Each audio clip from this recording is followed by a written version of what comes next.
या देवी सर्वभूतेषु मां सिद्धिदात्रीरूपेण संस्थिता नमस्तस्यै नमस्तस्यै नमस्तस्यै नमो नमः।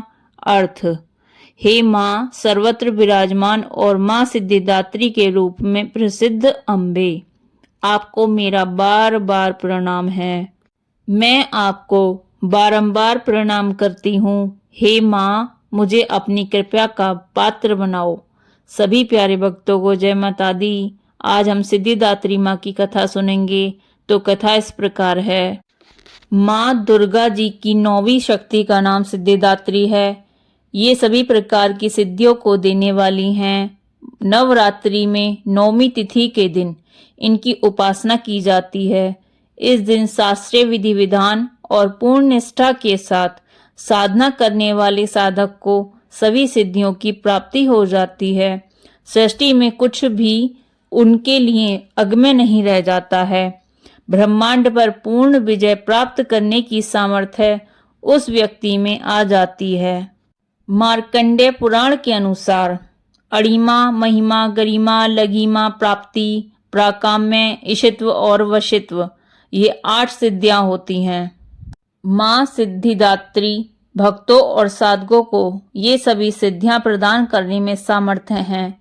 देवी पुराण के अनुसार भगवान शिव ने इनकी कृपा से ही इन सिद्धियों को प्राप्त किया था। इनकी अनुकंपा से ही भगवान शिव का आधा शरीर देवी का हुआ था। इसी कारण वे लोक में अर्धनारीश्वर के नाम से प्रसिद्ध हुए। माँ सिद्धिदात्री 4 भुजाओं वाली हैं। इनका वाहन सिंह है। ये कमल पुष्प पर भी आसीन होती हैं। इनकी दाहिनी तरफ के नीचे वाले हाथ में कमल पुष्प है। प्रत्येक मनुष्य का यह कर्तव्य है कि माँ सिद्धिदात्री की कृपा प्राप्त करने का निरंतर प्रयास करें, उनकी आराधना की ओर अग्रसर हों। इनकी कृपा से अनंत दुख रूप संसार से निर्लिप्त रहकर सारे सुखों का भोग करता हुआ वह मोक्ष को प्राप्त कर सकता है। नव दुर्गाओं में माँ सिद्धिदात्री अंतिम है। अन्य 8 दुर्गाओं की पूजा उपासना शास्त्रीय विधि विधान के अनुसार करते हुए भक्त दुर्गा पूजा के 9वें दिन इनकी उपासना में प्रवृत्त होते हैं। इन सिद्धिदात्री माँ की उपासना पूर्ण कर लेने के बाद भक्तों और साधकों की लौकिक परलौकिक सभी प्रकार की कामनाओं की पूर्ति की जाती है, पूर्ति हो जाती है। सिद्धिदात्री माँ के कृपया पात्र भक्त के भीतर कोई ऐसी कामना शेष बचती ही नहीं है जिसे वह पूर्ण करना चाहे। वह सभी सांसारिक इच्छाओं, आवश्यकताओं और स्पृहाओं से ऊपर उठकर मानसिक रूप से माँ भगवती के दिव्य लोकों में विचरण करता हुआ उनके कृपया रस पीयूष का निरंतर पान करता हुआ विषय भोग शून्य हो जाता है। माँ भगवती का परम सानिध्य ही उनका सर्वस्व हो जाता है।